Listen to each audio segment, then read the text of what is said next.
Bismillahirrahmanirrahim. Assalamualaikum warahmatullahi wabarakatuh. Alhamdulillah, alhamdulillahirabbil alamin wa bihi nasta'inu ala umuri dunya waddin.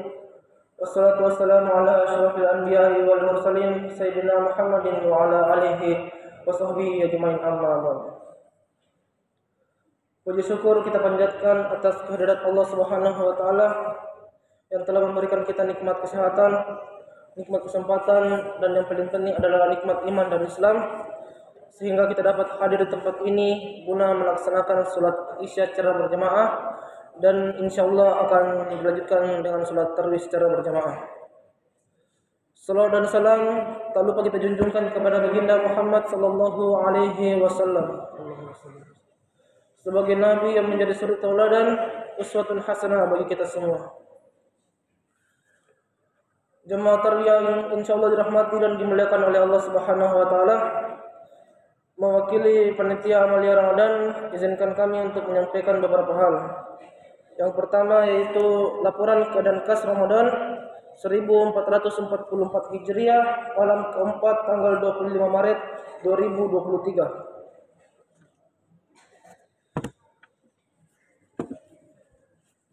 Yang pertama, jumlah kas Ramadan malam kemarin sebesar Rp32.706.000. Adapun penerimaan isi kotak amal malam ketiga sebesar Rp1.405.000. Jumlah kas Ramadan ditambah dengan isi kotak amal sebesar Rp34.111.000. Adapun pengeluaran, yang pertama syiar Islam sebesar Rp1.000.000. Yang kedua, perlengkapan buka puasa sebesar Rp150.000. Jumlah pengeluaran sebesar Rp1.150.000. Jadi jumlah kas Ramadan sampai malam ini sebesar Rp32.961.000.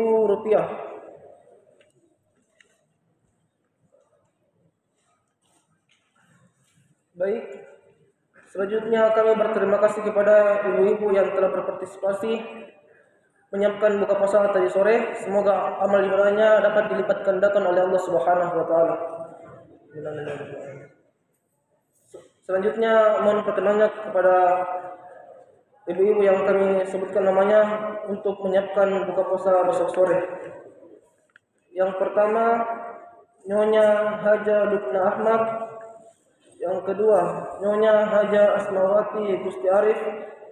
Yang ketiga, Nyonya Haja Dr. Andi Fahimah. Yang keempat, Nyonya Haja Sunyati Tapak. Yang kelima, Nyonya Siah Agus. Yang keenam, Nyonya Dwi Rahayu Bambang. Yang ketujuh, Nyonya Fatma Jamal. Yang kedelapan, Nyonya Andi Mala Syarifuddin. Yang kesembilan, Nyonya Andi Fani Bahtiar. Yang kesepuluh, Nyonya Andi Mustaina Dahlan. Yang kesebelas, Nyonya Farida Mushan.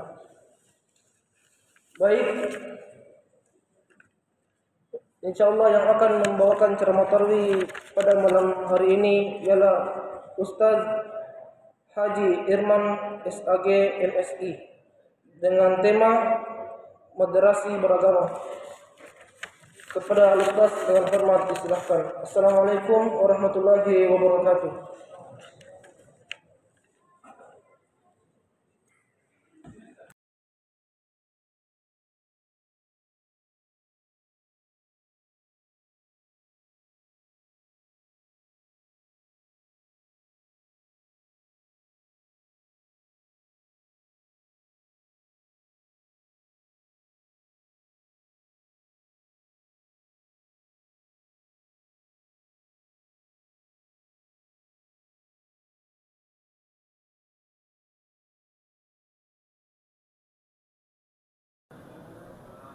Alhamdulillah, الذي جعلنا أمة وسطا لنكون شهداء على الناس والصلاة والسلام على رسول الله سيدنا محمد وعلى آله وأصحابه أجمعين أما بعد. Muslimin muslimat rahimakumullah. Sudah menjadi bahasa umum, Ramadan itu adalah bulan berkah. Salah satu keberkahan Ramadan adalah kita dalam kondisi berjamaah. Buka puasa berjamaah, sahur pun juga berjamaah, dan rata-rata masjid kalau Ramadan banyak jamaah. Saya tidak tahu apa penyebabnya dan susah dibahasakan. Mengapa kalau masuk Ramadan terasa enak hati berjamaah, tapi pada waktu malam Lebaran sudah kurang jamaah? Ada memang tong itu lain-lain kalau Ramadan dibandingkan bukan Ramadan. Nah, itulah mungkin sebabnya salah satu berkah Ramadan adalah masyarakat muslim dalam kondisi setiap kegiatan selalu berjamaah. Nah, judul ceramah saya malam ini adalah moderasi beragama. Ini konsep pemerintah sekarang yang sedang dijalankan oleh Kementerian Agama. Perlu masyarakat tahu bahwa bukan agama yang dimoderasi. Islam tetap Islam, tapi pemahaman beragama yang perlu dimoderasi. Umat muslim itu adalah ummatan wasata, kata Allah dalam Al-Quran, wa kadzalika ja'alnakum ummatan wasata. Umat Islam ini harus menjadi umat wasata. Dari kata wasata, bahasa Indonesianya pemimpin bola itu adalah wasit. Supaya permainan fair antara satu kesebelasan dengan yang lain, maka harus dipimpin oleh wasit. Apa itu wasit? Tidak berat sebelah dan tidak berat sebelah yang lain.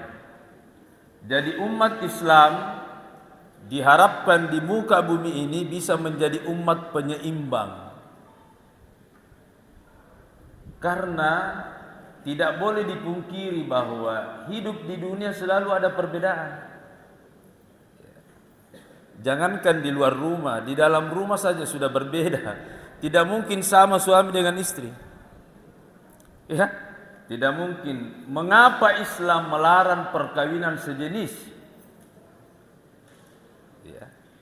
Mengapa Islam melarang perkawinan sejenis? Karena kalau sejenis itu tidak enak. Ya. Enak itu kalau yang kasar ketemu dengan halus. Tapi kalau sama-sama kasar tidak ada yang enak. Kalau sama-sama juga halus tidak ada yang enak. Jadi jangan pernah bermimpi mau menyamakan antara suami dengan istri, tidak akan mungkin sama.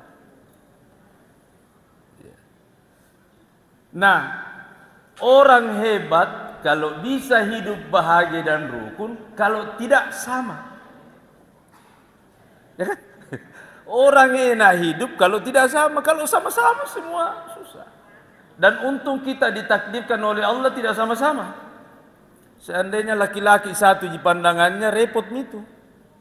Begitu pula perempuan kalau satu di pandangannya satu laki-laki sama semua repot juga.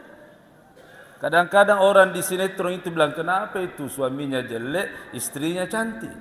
Sebaliknya juga ada laki-laki tampan tapi dapat istri rahmat. Nah, dalam konteks berbangsa, mengapa Kementerian Agama melahirkan konsep moderasi beragama? Di sini juga, kadang-kadang orang beragama yang di otaknya itu hanyalah ibadah. Nanti dikatakan dirinya beragama kalau salat. Nah, salah satu cirinya moderasi beragama, diharapkan rakyat Indonesia ini punya wawasan kebangsaan. Kita harus, siapapun agama kita, Muslim, non-Muslim, harus merawat negara kita. Alhamdulillah kita Ramadan aman-aman. Seandainya kacau ini selalu perang-perang orang, mana bisa orang tarawih? Mana bisa orang bebas memilih penceramah kalau selalu ribut, satu dan sebagainya. Oke lah beragama, contoh kita umat muslim harus yakin bahwa agama kita benar. Karena tidak mungkin kita enak beribadah kalau tidak menganggap agama kita benar. Tapi jangan kita mengatakan agama orang lain salah. Kalau tidak ketemu itu, kalau satu bilang benar, yang satu disalahkan, tidak ketemu. Maka untuk mempersatukan kita, mari kita melihat orang lain, jangan melihat agamanya, tapi lihat dia sebagai saudara sebangsa dan setanah air. Kalau keluar rumah langsung lihat, bukan Islam itu, bukan Islam itu. Kenapa? Makan ini. Belum tentu tong tidak Islam kalau makan. Makanya ada juga mengatakan ini perlu warung semua ditutup. Jangan Pak, karena bukan cuma Muslim yang tinggal. Kalau orang Muslim mau makan, di mana cari warung? Yang kedua, kalau dari orang-orang Sidrap datang ke Makassar dalam keadaan musafir, kelaparan, tidak ada warung, mati karena tidak makan, siapa yang salah?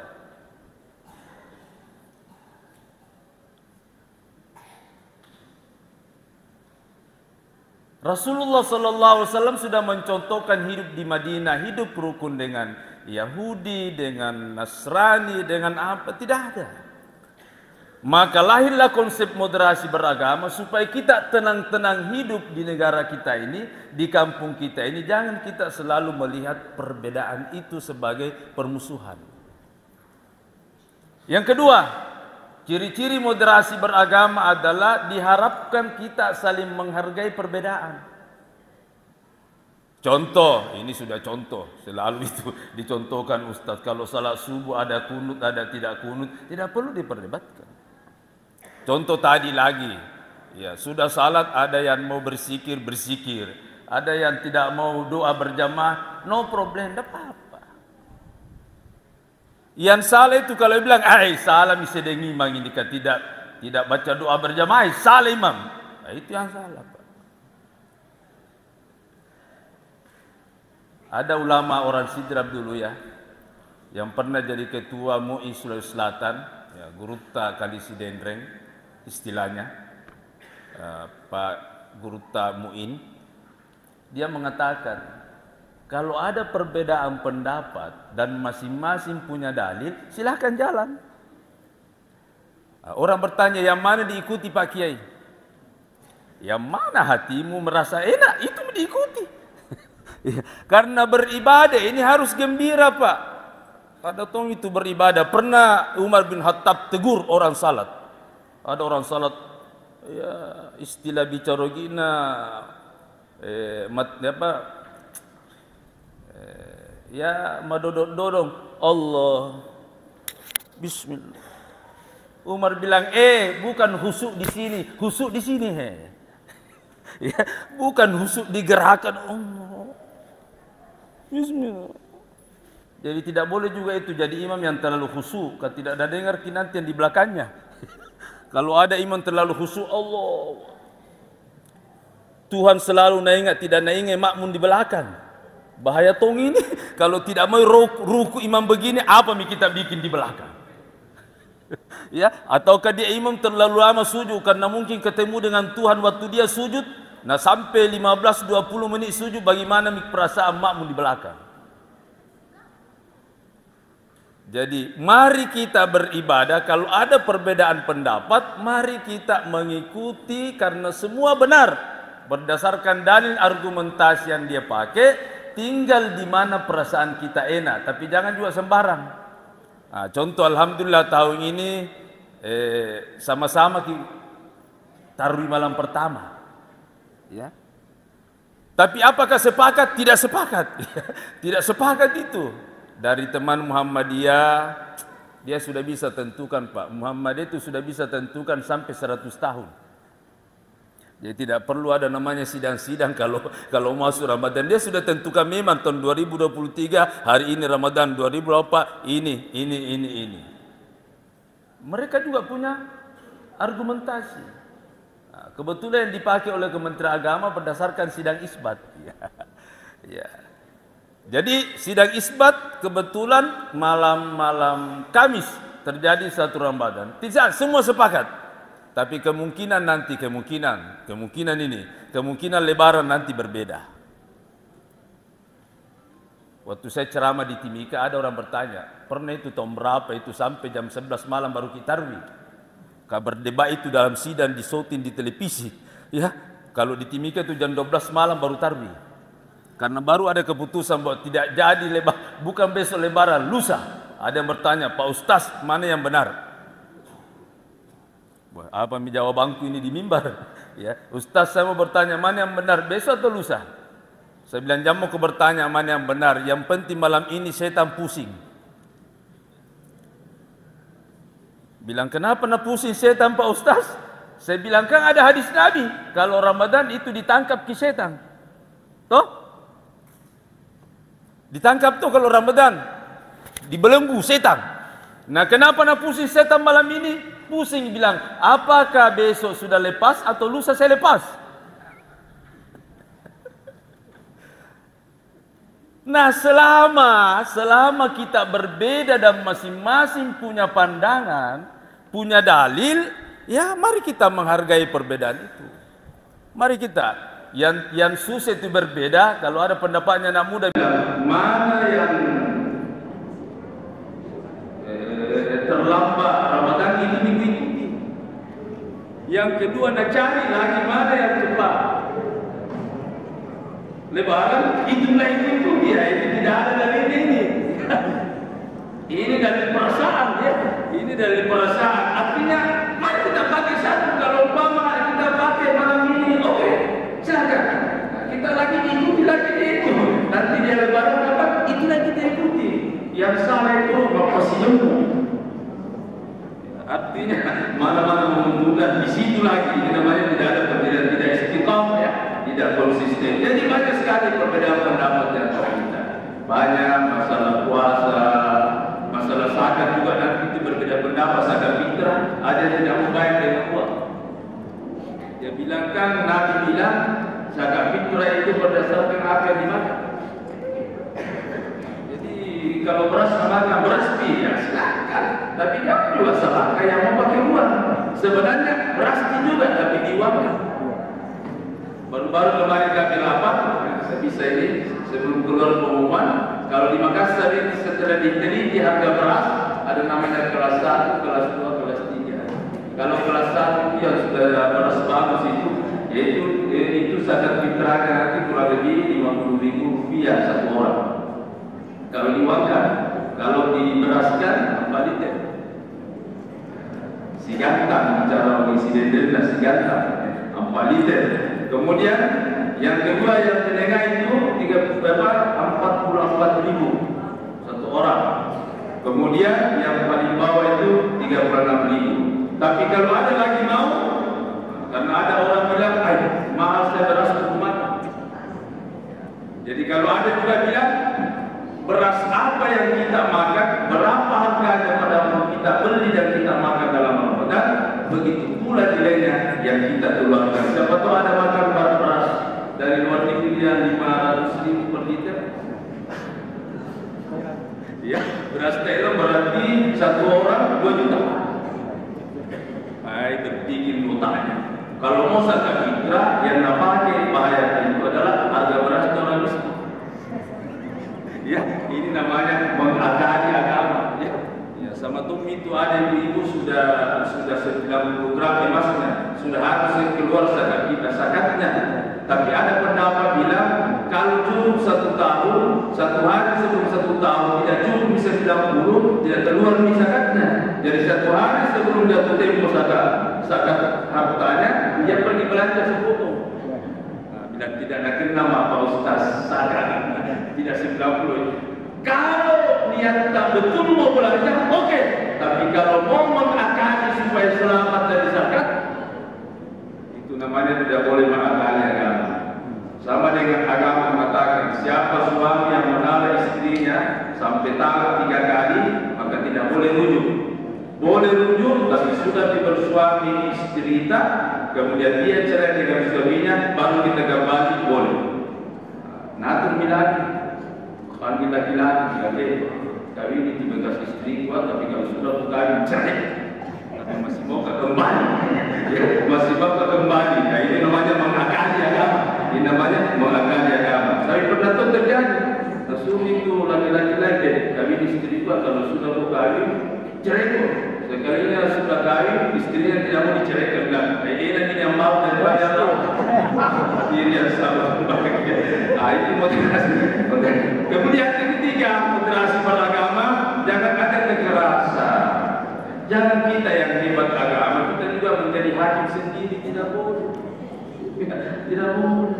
Karena dia hebat agamanya, ada minuman keras, ada dia bertindak sebagai hakim sendiri. Ini jangan. Kalau ada silahkan laporkan kepada yang berwenang, nanti yang berwenang. Kalau semua bertindak,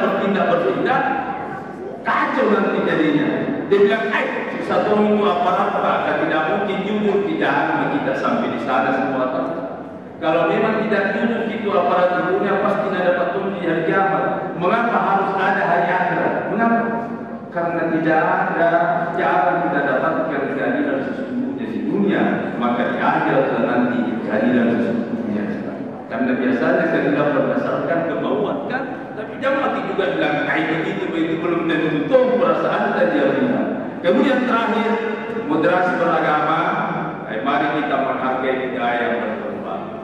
Jangan sedikit-sedikit salah si budaya ini. Contoh, ada budaya kalau kaya rumah itu asal dimakan. Bila-bila syarif agama dengan tidak ada dalilnya, tapi yang penting tidak bertentangan dengan agama. Kenapa pada itu Pak Ustaz tadi makan di asal itu rumah kalau naik rumah baru? Saya bilang, sebenarnya itu ulama dulu pintar. Ya, pintar ulama dulu dibilang kalau naik rumah asal dimakan. Artinya supaya tidak masih tangan rumah asal kok. Artinya setiap tempat di rumah itu asal pun 5 kali. Artinya yang tempat di rumah itu harus selalu melaksanakan salat. Hanya sekarang berbeda. Waktunya di rumah baru ada asal. Sekalinya lama tinggal di rumahnya tidak asal. Ini namanya tidak cerdik membaca sebenarnya mengapa ada budaya seperti itu. Ada tuh budaya bilang kalau keluar dari rumah langsung dia orang salah-salah jangan keluar. Ya satu itu ada pedagang kalau mau baru keluar langsung dia orang salah-salah tidak mau berdagang. Bodoh-bodoh ini artinya pada dulu keluar karena kotor hatimu. Kembali dulu perbaiki hati baru keluar. Bukan berarti tidak pergi terus. Hadirin yang saya hormati. Jadi tidak selamanya budaya yang berkembang sebenarnya bertentangan dengan agama. Kalaupun ada yang sudah bertentangan keyakinan, maka tugas kita meluruskan dan jangan mencaci maki. Allah berfirman, "Wa la tasubbu alladziina yad'una min dunillahi fa yasubbullaha 'adwan bighairi ilm." Orang yang tidak menyembah saja Tuhan, kata Allah, jangan kau caci maki orang yang tidak menyembah Tuhan. Karena dia akan kembali nanti, fa yasubbullaha 'adwan bighairi ilm, dia akan kembali mengejek Tuhan karena kau ejek Tuhan mereka. Hadirin yang saya hormati. Demikian yang saya ingin sampaikan. Mudah-mudahan kita bisa hidup rukun, ya, rukun bahagia sekalipun kita berbeda. Mari kita saling